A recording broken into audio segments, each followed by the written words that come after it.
Elise had been standing at the altar for 3 hours. The flowers in her hair had wilted. The guests had long since stopped whispering and started openly staring. The priest had excused himself twice, returning each time with a more pitying expression. And still, Lord Gareth hadn't come. She wasn't surprised, not really. She had known from the moment her father announced the betrothal that something would go wrong. Men like Lord Gareth didn't marry women like Elise. Poor, plain, the daughter of a minor lord with more debts than dignity. But her father had been so certain, had promised her that this was their salvation, that Lord Gareth needed her dowry, modest as it was, and she needed his name. A practical arrangement, a mutual benefit.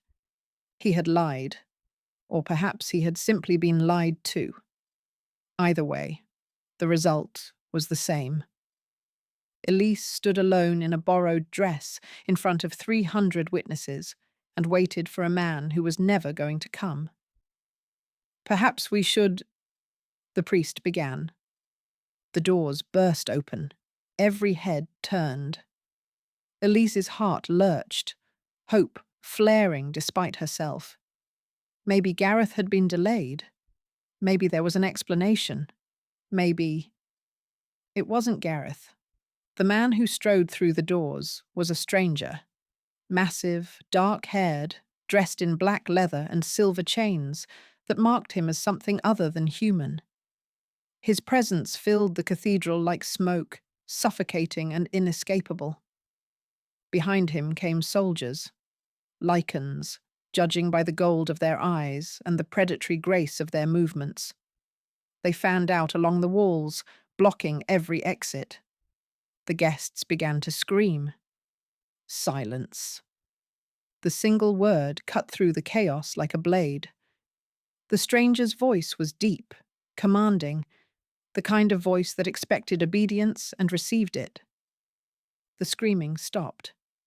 The man walked down the aisle, his boots echoing against the marble floor. He passed the panicking guests, the frozen priest, the wilted flowers and guttering candles. He stopped directly in front of Elise. Up close, he was terrifying. Sharp features, golden eyes, a jaw that looked like it had been carved from granite. Power radiated from him like heat from a forge. "You're the bride," he said. Not a question. Elise's voice had abandoned her. She managed a nod. "Where's the groom?" He... She swallowed. He didn't come. Something flickered in those golden eyes. "He left you here? Alone? In front of all these people?"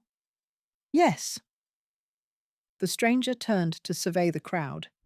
300 faces stared back at him, terrified, confused, morbidly curious.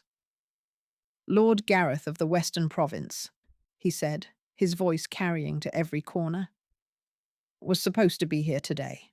Instead, he's currently fleeing toward the southern border with his mistress and a significant amount of gold he stole from my treasury." Gasps rippled through the cathedral. "I came here to arrest him." The stranger turned back to Elise, and his expression shifted into something unreadable. "Instead, I find his abandoned bride." Elise's cheeks burned with humiliation. Bad enough to be jilted. Worse to have it announced to everyone she knew. Worst of all, to have it happen in front of... "Who are you?" she whispered. "Kaelin." He said it like it should mean something. When her expression remained blank, he added, "King of the Lycan territories." The blood drained from her face. The Lycan king. The monster from the stories.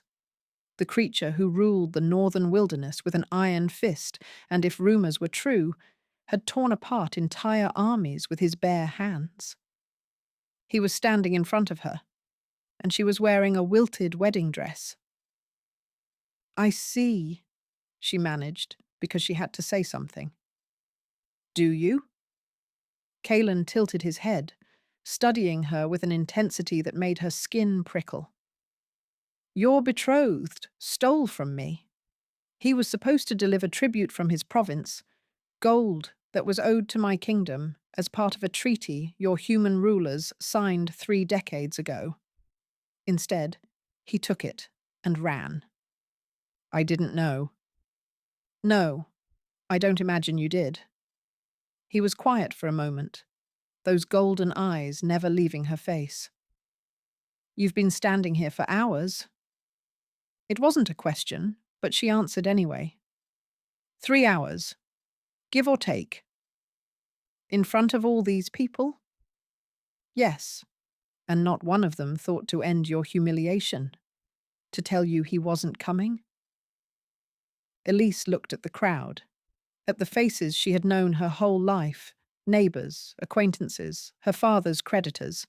Not one of them met her eyes. They were enjoying the show, she said quietly, the poor girl finally getting what she deserved for reaching above her station. Something dangerous flickered across Kaelin's face. He turned to the crowd, and his voice dropped to a growl. You watched her stand here for 3 hours, alone, humiliated, and you did nothing? Silence. Guilty, terrified silence. Pathetic! The word dripped with contempt. He turned back to Elise, and his expression shifted again, calculating now, like he was solving a puzzle. What's your name? Elise. Elise Thornwood. Elise!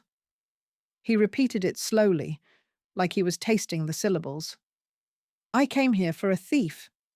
Instead, I found something far more interesting. I don't understand.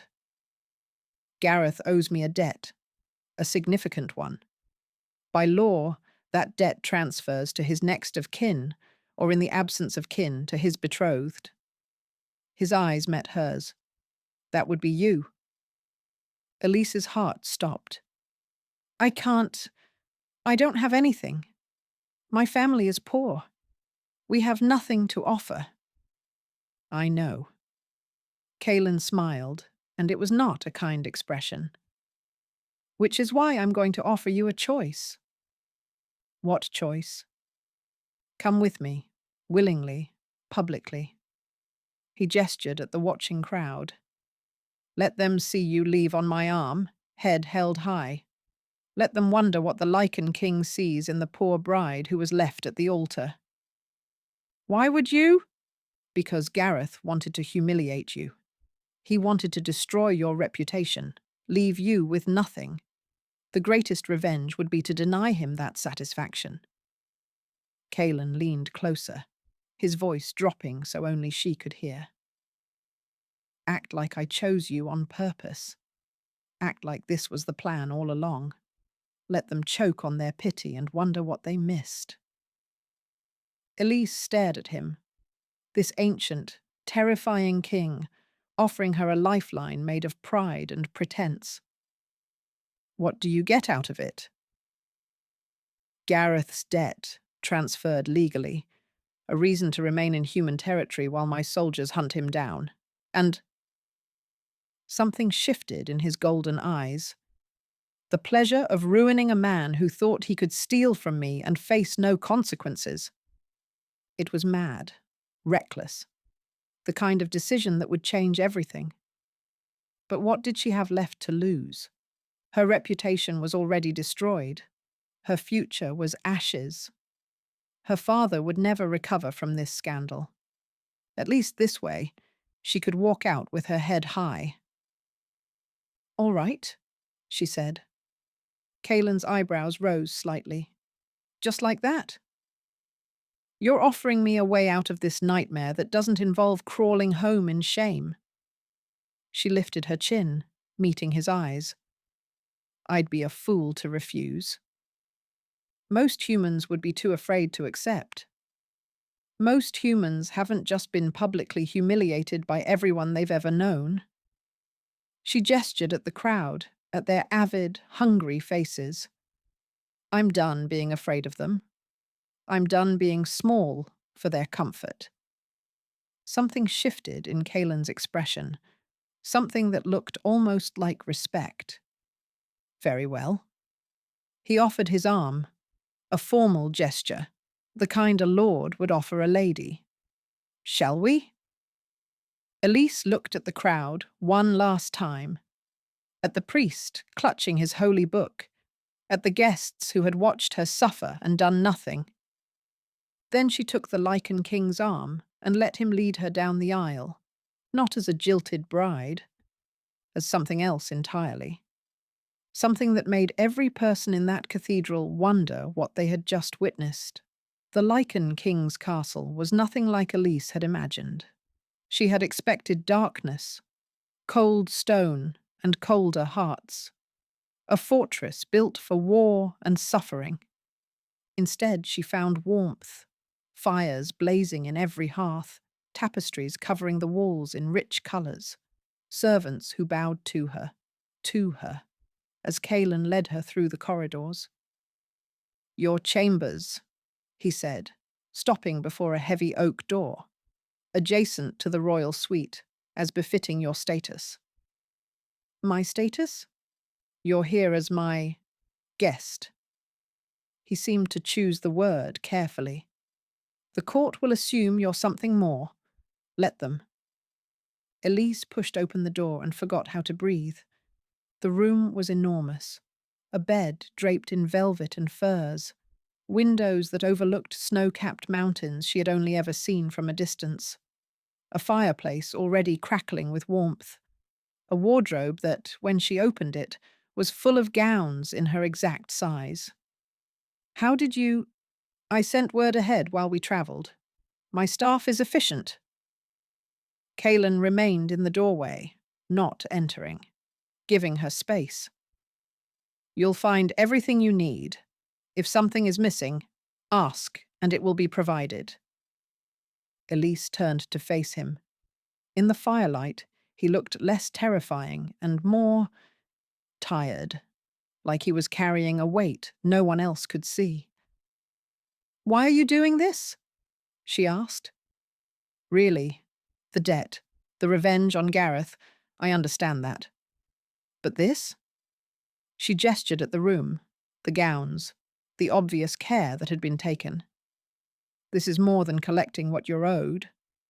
Kaelan was quiet for a long moment. "You stood at that altar for 3 hours," he said finally, "in a borrowed dress, in front of people who were supposed to care about you. And when I offered you a way out, you didn't cry, didn't beg, didn't ask what would happen to you." His golden eyes met hers. "You asked what I would get out of it. That's practical. It's rare." He leaned against the doorframe, arms crossed. "Most people in your situation would have fallen apart. You assessed, negotiated, and made a decision. In the span of 3 minutes. I didn't have the luxury of falling apart." "No, you didn't." Something shifted in his expression. "That's what interests me about you, Elise Thornwood. You've been given nothing your entire life, and yet you haven't become nothing. That's unusual." Her throat tightened. She turned away, pretending to examine the room so he wouldn't see the effect his words had on her. "How long do I need to stay?" she asked. "Until Gareth is captured and his debt is settled. A few weeks, perhaps. A month at most." "And then?" "Then you're free to go. I'll provide you with enough gold to start over somewhere new. A different kingdom, if you prefer. Somewhere no one knows your name or your history. A fresh start. A new life. Everything she had never dared to dream of." "That's very generous," she said carefully, "for a business arrangement." "Consider it compensation for the inconvenience." Elise turned back to face him. "Is that what I am? An inconvenience?" "You're a complication." But he was almost smiling. "An interesting one." He straightened, preparing to leave. "Dinner is at sundown. You're not required to attend, but if you do, I'd suggest wearing one of the gowns. The court will be watching. They'll be looking for weakness. And if they find it, they won't. His eyes held hers. You stood alone for 3 hours rather than admit defeat. You have more spine than half the nobles in my kingdom. He left before she could respond. Elise sank onto the edge of the bed, her mind spinning. She was in the Lycan king's castle, wearing his hospitality like a borrowed coat, playing a role she didn't understand in a game she hadn't agreed to. And somehow, impossibly, she felt safer than she had in years. She attended dinner. The great hall was cavernous, filled with long tables and Lycans of every rank. They fell silent when Elise entered, a human woman in a green velvet gown, her hair swept up, her chin held high. Kalen rose from his seat at the head table. Every eye tracked the movement. Lady Elise? He offered his hand. Please, sit beside me. Whispers erupted. A human, sitting at the king's right hand. Unheard of. Scandalous. Elise took his hand and let him guide her to the seat of honor. They're staring, she murmured as she sat. Let them. Kalen's voice was pitched low, for her ears only. Remember what I told you. Act like I chose you on purpose. Did you? The question slipped out before she could stop it. Kalen paused, his wineglass halfway to his lips. Then he set it down and turned to face her fully. I came to that cathedral for a thief. I found a woman who had been abandoned, humiliated, left to suffer in front of everyone she knew. His golden eyes burned into hers. And instead of breaking, she lifted her chin and negotiated terms with the monster everyone fears. That doesn't answer my question. Doesn't it? He held her gaze for a long moment. I could have left you there, collected Gareth's debt through other means, let you crawl home in shame like everyone expected. Why didn't you? Because the moment you looked at me without fear, something shifted. He seemed to struggle for words, unusual for someone so commanding. I don't know what it means yet, but I know I wasn't willing to leave you behind. Elise's heart hammered against her ribs. This was supposed to be pretend, a performance for the court, a temporary arrangement with a clear end date. So why did his words make her feel like she was standing on the edge of a cliff? You're staring, Kalen said. You're confusing. The corner of his mouth twitched. I've been told that before. By whom? Everyone I've ever met. He lifted his wineglass again, finally taking a sip. But usually they're too afraid to say it to my face. I told you, I'm done being afraid. So you did. He studied her over the rim of his glass. I'm beginning to believe you. The rest of dinner passed in a blur of rich food and richer conversation. Kalen introduced her to his advisors, his generals, his closest confidants. He touched her hand when he spoke, leaned close when he wanted her to hear something, looked at her like she was the only person in the room. It was an act. She knew it was an act. But somewhere between the first course and the last, Elise forgot to remember that. When the evening ended and Kalen walked her to her chambers, she paused at the door. Thank you, she said, for tonight, for all of this. You don't need to thank me. I do. You didn't have to be kind. You could have treated me like a debt to be collected, a problem to be solved. She met his eyes. Instead, you treated me like I mattered. Something flickered in those golden depths, something that looked almost like pain. You do matter, Elise. His voice was rough. I suspect you always have. The world just failed to notice. He left before she could respond. Elise stood in the doorway for a long time, watching his shadow disappear down the corridor. This was supposed to be pretend. It was starting to feel dangerously real. She entered her chambers and closed the door behind her, leaning against it as she tried to steady her breathing. 1 month. That's what he had said. A few weeks, perhaps a month, and then she would be free. Free with gold in her pocket and a fresh start waiting. She should be counting the days. Instead, she found herself wondering what it would feel like when they ended. The fire had burned low, casting long shadows across the room. Elise crossed to the window and looked out at the moonlit mountains, at the vast wilderness that stretched beyond the castle walls. She had spent her entire life being small, making herself invisible so she wouldn't be a burden, accepting scraps of attention and calling them love. And then Kaelan had looked at her, really looked at her, and seen something worth saving. It was dangerous to believe it, dangerous to want more than the practical arrangement they had made.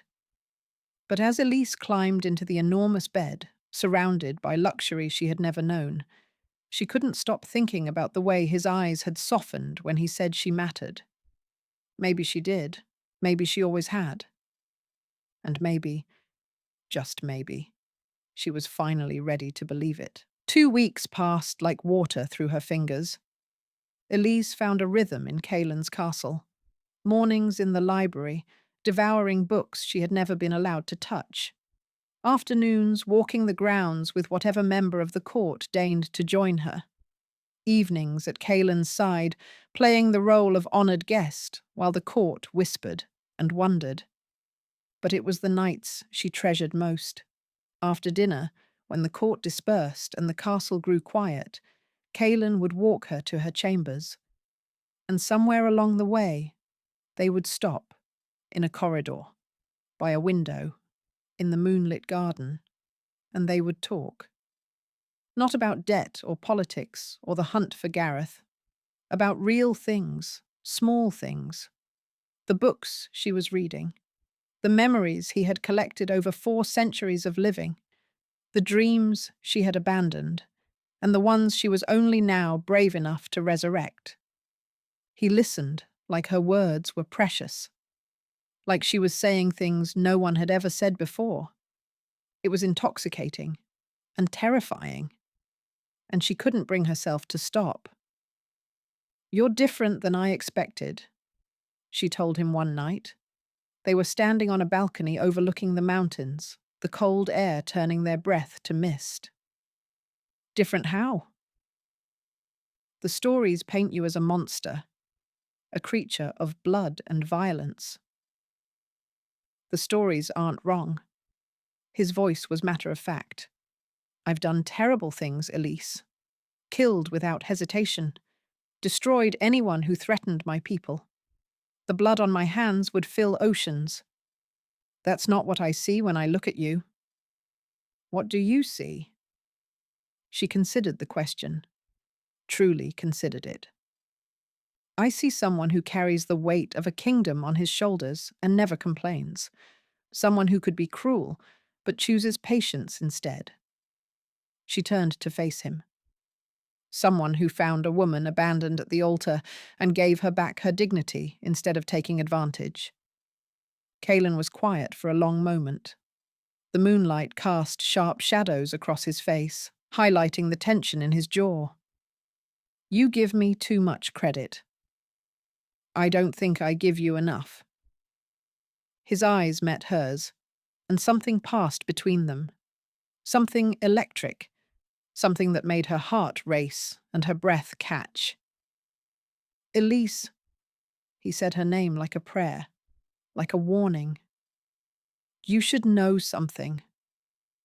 "What?" "The arrangement we made, the performance we've been giving." He stepped closer, and she could feel the heat radiating from his body despite the cold night air. "It's not a performance for me, not anymore." Her heart stopped. "What do you mean?" I mean that somewhere between finding you at that altar and walking you to your chambers every night, something changed. His hand rose to cup her cheek, his touch achingly gentle. I didn't plan this. I didn't want this. Attachments make you vulnerable. Caring gives people weapons to use against you. But I look at you, and I forget every reason I should stay away. His thumb traced her cheekbone. I think about you when you're not there. I count the hours until dinner, because it means I get to sit beside you. He stopped, seeming to struggle with the words. I don't know what this is. I've lived 400 years and never felt anything like it. Elise's eyes burned. Kaelin! You don't have to say anything. You don't have to feel the same. The arrangement stands. When Gareth is caught, you're free to go. I won't make this your burden. He started to pull back. She caught his hand. What if I don't want to go? He went very still. What? What if... Her voice cracked. She steadied it. What if this isn't just a performance for me either? What if I've been lying awake every night thinking about you? What if the thought of leaving makes me feel like I'm losing something I just found? Elise, you don't have to... I'm not saying it because I have to. I'm saying it because it's true. She stepped closer, eliminating the distance between them. You asked me once why I wasn't afraid of you. I told you I was done being afraid. But that was a lie. What are you afraid of? This. She pressed her palm to his chest, feeling his heart pound beneath her touch. How much I feel when I'm with you. How empty everything seems when you're not there. How terrified I am that I'll wake up and realize this was all a dream. It's not a dream. His hand covered hers, pressing it harder against his heart. This is real. I'm real. And I'm not going anywhere. Promise me. I promise. He pulled her closer, his arms wrapping around her. I promise, Elise. Whatever this is, whatever it becomes, I'm not walking away. She kissed him. It wasn't tentative or careful. It was desperate and hungry, and full of all the wanting she had been trying to suppress for 2 weeks. She poured everything into it. Her fear, her hope, her terrifying, overwhelming need to be close to him. Kaelin made a sound low in his throat and kissed her back. His hands tangled in her hair. His body curved around hers like he was trying to shield her from the entire world. Like she was precious. Like she was everything. When they finally broke apart, both breathing hard, Elise laughed. So much for pretending, she said. Kaelin smiled. A real smile, full and warm, the first she had ever seen from him. I think we stopped pretending a long time ago. He pressed his forehead to hers. I think we were just too afraid to admit it. I'm not afraid anymore. Neither am I. He kissed her again, softer this time. Stay with me, Elise. Not because of debt or arrangement or performance. Stay because you want to. Stay because I'm asking. Yes. The word came without hesitation. Yes, I'll stay. His arms tightened around her, and Elise let herself be held. She had stood at an altar for 3 hours, waiting for a man who never came. Now she was standing in the arms of a king who couldn't imagine letting her go. The universe, she decided, had a strange sense of humor. But for the first time in her life, she wasn't complaining. They stayed on the balcony until the cold drove them inside, wrapped around each other, talking about nothing and everything. Kaelin told her about the loneliness of ruling for 4 centuries, watching friends age and die while he remained unchanged. Elise told him about the loneliness of her own life, invisible in her own home, treated as a burden rather than a daughter. "We're both alone," she said softly, "even surrounded by people. We've both been alone." "Not anymore." He pressed a kiss to her temple. "Not if you don't want to be." "I don't. I'm so tired of being alone." "Then you won't be. Whatever happens next, whatever challenges we face, you won't face them alone. I'll be right beside you." "Promise?" "I promise." He pulled back just enough to meet her eyes, and the intensity there stole her breath.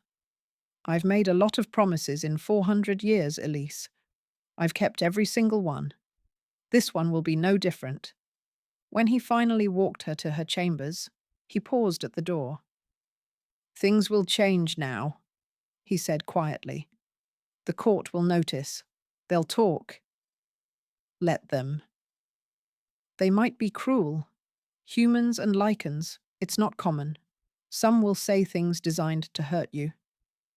I stood at an altar for 3 hours, while people I'd known my whole life watched me suffer." Elise lifted her chin. "I think I can handle some whispers." Kalen smiled, and it made him look almost boyish, despite his centuries. "Have I mentioned that you're remarkable?" "Once or twice." She rose on her toes and kissed his cheek. "Good night, Kalen." "Good night, Elise." He caught her hand as she turned away, pressing a kiss to her knuckles. "Dream of something good." She closed the door behind her and leaned against it, her heart so full it ached.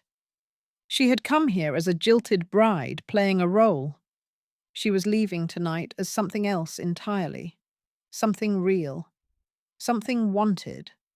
Something that felt dangerously, wonderfully, like the beginning of forever. 3 days of happiness. That's what she got before Gareth returned. Elise was in the library when she heard the commotion.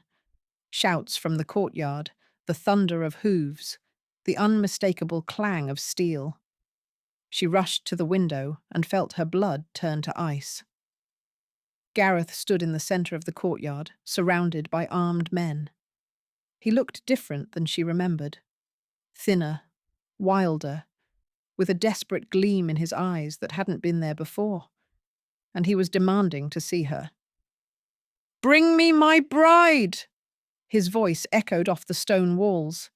"She belongs to me! The Lycan king has no right to keep her!" Elise's hands trembled against the windowsill. "Don't." She spun to find Kalen in the doorway, his face a mask of barely controlled fury. "Don't go down there," he said. "He's baiting you, trying to create a scene." He's right, though.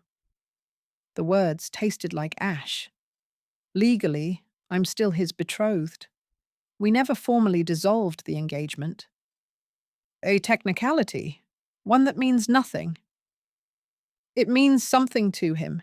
It means he can claim I was stolen, that you kidnapped me. Elise shook her head. "This is exactly what I was afraid of. I'm causing problems for you, complicating your—" "Stop." Kalen crossed the room in 3 strides and gripped her shoulders. "You are not a complication. You are not a problem. You are the best thing that has happened to me in 400 years, and I will be damned before I let that man anywhere near you." "But the political implications—" "I don't care about politics." His golden eyes blazed. "I care about you, only you. Kalen, stay here. Let me handle this." He was gone before she could argue. Elise stood frozen for 1 heartbeat. 2. Then she followed him anyway. By the time she reached the courtyard, a crowd had gathered. Lycans lined the walls, their golden eyes tracking every movement. Kalen stood at the centre, facing Gareth with the calm of a man who had faced 1,000 enemies and destroyed every single one. "Lord Gareth." Kalen's voice carried across the silence. You've returned. How unfortunate for you. I've come for what's mine. Gareth's hand rested on his sword hilt. The girl. Give her to me, and I'll leave peacefully. The girl has a name, and she's not yours to claim. We're betrothed, by law. By law, you abandoned her at the altar in front of 300 witnesses. By law, you stole from my treasury and fled like a coward. By law, you forfeited any claim to her the moment you chose your mistress over your duty. Gareth's face reddened. She was a means to an end, a way to access her father's debts, which I intended to use as leverage, but now she's become something else, a symbol. The Lycan king's human pet. The crowd murmured. Elise felt the words like a physical blow. Is that what the human kingdoms are saying? Kaelan asked, his voice dangerously soft. They're saying you've bewitched her, enslaved her, that you're keeping her prisoner and calling it romance. Gareth smiled, cruel and satisfied. Give her back, and I'll tell everyone it was a misunderstanding. Refuse, and I'll make sure every human kingdom believes you're holding an innocent woman against her will. Interesting theory. Kaelan tilted his head. There's just one problem with it. What's that? You haven't asked Elise what she wants. Every eye turned to her. Elise stepped forward, her heart pounding so hard she could hear it in her ears. She felt exposed, vulnerable, the center of attention in a way that had always made her want to disappear. But she was done disappearing. You left me at the altar, she said, her voice carrying across the courtyard. For 3 hours, I stood there in a borrowed dress, while everyone I knew watched and whispered. You did that to me, Gareth.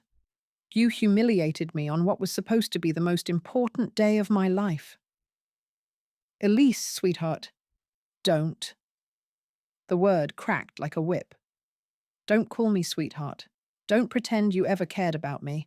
I was a transaction to you, a means to an end. You said it yourself. I was angry. I didn't mean... You meant every word. She stepped closer, and something in her expression made Gareth take a step back. You thought you were punishing me by leaving. You thought you were destroying me, but all you did was set me free. The Lycan king has manipulated you, twisted your mind. King Kaelan found me abandoned and offered me dignity instead of pity. He gave me choices instead of commands. He looked at me like I was worth something when everyone else had convinced me I was worthless. Her eyes burned, but she refused to let the tears fall. That's not manipulation. That's kindness. Something you wouldn't recognize if it bit you. The crowd had gone utterly silent. I'm not your bride, Elise continued. I never was, not really. You bought a name and a debt. You never wanted me. She lifted her chin. But he does. And I choose him. She turned to Kaelan, and the look on his face, fierce pride and overwhelming love, made her heart soar. I choose you, she said, not because I have nowhere else to go, not because of arrangement or politics or revenge. I choose you because you're the first person who ever made me feel like I mattered. I choose you because when I'm with you, I finally feel like myself. Kaelan closed the distance between them and pulled her into his arms. I choose you too, he murmured against her hair. I will always choose you. This isn't over. Gareth's voice was shrill. The human kingdoms won't stand for this. There will be consequences. The only consequence, Kaelan said without releasing Elise, will be yours. You stole from me. You fled justice. You came to my home and threatened the woman I love. He finally turned to face Gareth, and his expression was terrifying. You have exactly 10 seconds to leave my territory. If you're still here after that, I will consider it an act of war. And I promise you, Lord Gareth, you will not survive that war. You can't. 9 seconds. Gareth's face contorted with fury. For a moment, Elise thought he might actually draw his sword. Then he looked at the Lycans lining the walls, at their glowing golden eyes and barely contained violence, and his courage failed him. He ran. His men followed, their horses' hooves thundering across the cobblestones until the sound faded into nothing. Elise sagged against Kaelin's chest. "It's over," she whispered. "It's over." He tilted her chin up, his thumb tracing her cheekbone. "You were magnificent." "I was terrified." "Those aren't mutually exclusive." He smiled, and it was like watching the sun rise. "You stood up to him. You chose yourself. You chose us." "I did." She rose on her toes and kissed him. "I'd do it again. 1,000 times." "You won't have to."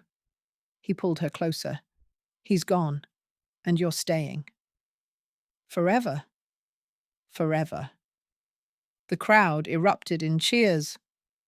Elise laughed against Kaelin's lips, surrounded by Lycans howling their approval, and let herself finally, completely believe. She wasn't the poor bride who had waited alone anymore. She was something else entirely. Something chosen. Something wanted. Something loved. The rest of the day passed in a blur of celebration and relief. News of Gareth's humiliation spread through the castle like wildfire. Servants whispered about how the poor bride had found her voice. Guards recounted her speech with growing admiration. By evening, Elise had become something unexpected, a symbol of courage for everyone who had ever been dismissed or underestimated. "They're calling you the Queen of Second Chances," Kaelin told her as they walked through the gardens that night. "The woman who turned abandonment into triumph." "That's rather dramatic." "You are rather dramatic, standing up to Gareth like that in front of everyone." He pulled her to a stop beside the moonlit fountain. "I've never seen anything braver." "I was terrified the whole time." "That's what makes it brave." He cupped her face in his hands. "Courage isn't the absence of fear. It's acting despite it. And you, Elise Thornwood, are the most courageous person I've ever known." "I couldn't have done it without you." "Yes, you could have. You just didn't know it yet." He kissed her forehead. "But I'm glad I got to be there. I'm glad I get to be here for all of it." Elise leaned into him, letting his warmth chase away the last of her lingering fear. "I'm ready," she said softly. "Ready for what?" "Whatever comes next. The bonding, the ceremony, whatever it takes to make this official." She looked up at him. "I don't want to wait anymore. I've spent my whole life waiting for something good to happen. Now it has, and I don't want to waste another second." Kaelin's eyes blazed gold in the moonlight. "Then we won't wait. Tomorrow we'll make this real. We'll make it permanent." "Tomorrow," she agreed, and the poor bride who had waited alone finally knew she would never wait again. The bonding ceremony took place at sunset, when the sky blazed with gold and crimson. The great hall had been transformed. Candles floated in crystal bowls of water. White flowers cascaded from every arch and pillar. The entire Lycan court had gathered. Warriors in ceremonial armor, nobles in their finest silks, servants who had been given leave to witness the historic moment. A human queen, the first in 4 centuries of Lycan rule. Elise stood at the entrance, her heart pounding against her ribs. Her gown was ivory and gold, fitted perfectly to her frame, the most beautiful thing she had ever worn. Her hair was swept up, threaded with tiny crystals that caught the candlelight like stars. She had never felt more beautiful, more seen, more ready. The doors swung open. She walked down the aisle alone. No father to give her away. She had severed ties with her family when she chose this life. No attendants to hold her train. She needed no one to support her anymore. She walked alone because she could, because she was strong enough, because she wanted the entire world to see that she was choosing this of her own free will. Kalen waited at the altar, dressed in black and silver, his golden eyes tracking her every step. When she reached him, he took her hands, and she felt the tremble in his grip. The Lycan king, ancient and powerful and feared across the realm, was nervous. Elise squeezed his fingers. "I'm here. I'm not going anywhere." The elder who would perform the ceremony stepped forward, her white hair gleaming in the candlelight. "We gather tonight to witness a bonding," she announced, "the joining of two souls across the divide of blood and birth, the creation of a partnership that will endure until the end of time." She turned to Kalen. "Kalen, king of the Lycan territories, do you claim this woman as your mate? Your equal? Your queen?" "I do." His voice was steady, but his eyes shone with emotion. "I claim her with every breath in my body. I will love her, protect her, and honor her for the rest of eternity." The elder nodded and turned to Elise. "Elise Thornwood, do you accept this claim? Do you bind yourself to this man freely, without coercion or regret?" Elise thought about the altar where she had waited alone, the borrowed dress, the wilted flowers, the 3 hours of humiliation while the world watched and did nothing. Then she thought about Kalen, his offer in that cathedral, his patience in the weeks that followed, his love, fierce and unwavering, that had transformed her from a jilted bride into a queen. "I do," she said. "I accept him with my whole heart. I will stand beside him, support him, and love him for as long as I live." "Then let the bond be sealed." Kalen produced a small silver blade. Elise held out her palm without hesitation. The cut was shallow, barely a sting. When their hands clasped together, blood meeting blood, Elise felt the bond snap into place. It was overwhelming. Kalen's presence flooded through her, his love, fierce and protective. His joy, so bright it nearly blinded her. His relief, 4 centuries of loneliness finally ending in this moment. And beneath it all, a sense of completeness, of 2 halves finally becoming whole. "By blood and moonlight," the elder declared, "by choice and covenant, these 2 are bound. What fate has joined, let no force sunder." The crowd erupted. Howls rose into the twilight sky, wild, joyous, primal. Lycans who had watched their king rule alone for centuries finally released their hope in the only way they knew how. Kalen pulled Elise into his arms and kissed her deeply, thoroughly, in front of everyone.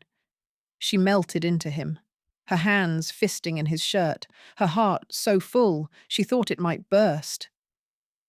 "My queen," he murmured against her lips, "my mate, my heart."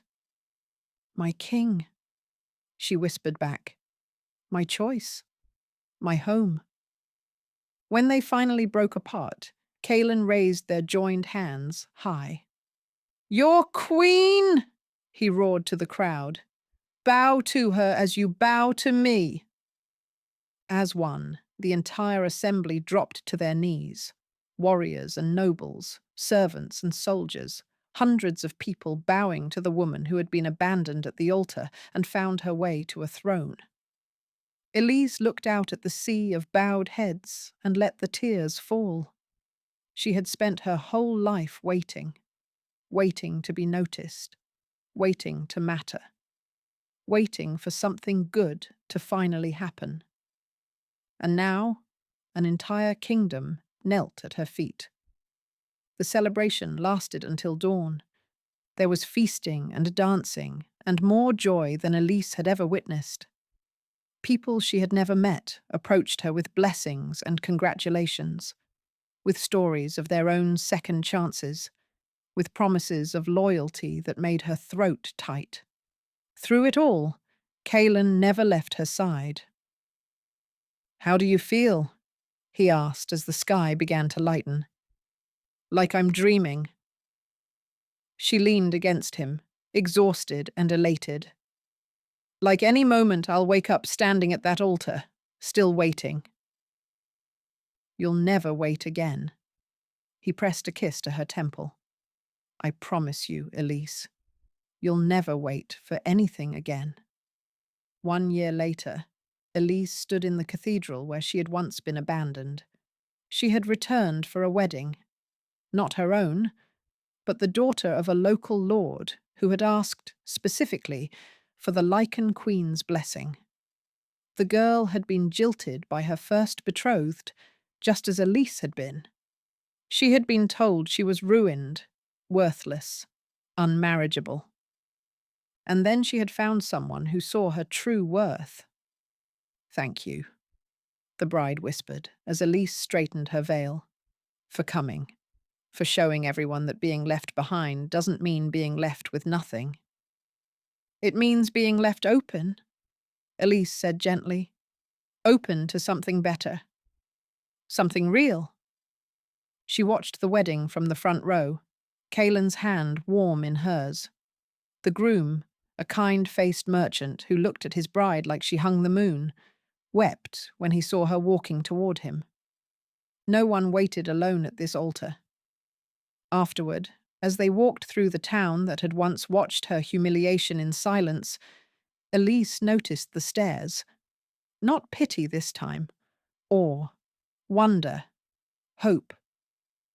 "They're looking at you like you're a legend," Kaelan murmured. "I'm just a woman who got lucky." "You're a woman who survived, who chose herself when no one else would, who turned 3 hours of shame into a lifetime of triumph." He stopped walking and turned her to face him. "You're not lucky, Elise. You're extraordinary. You always have been." She rose on her toes and kissed him, right there in the street where she had once been no one. Now she was a queen. Now she was loved. Now she was finally, completely, irrevocably home. The poor bride who had waited alone. The woman who had chosen courage over fear. The queen who proved that the best things in life were worth waiting for. If you loved Elise and Kaelan's story, make sure to like, subscribe, and hit the notification bell so you never miss a new tale. Drop a comment below telling me your favorite part. I read every single one. Until next time, stay wild.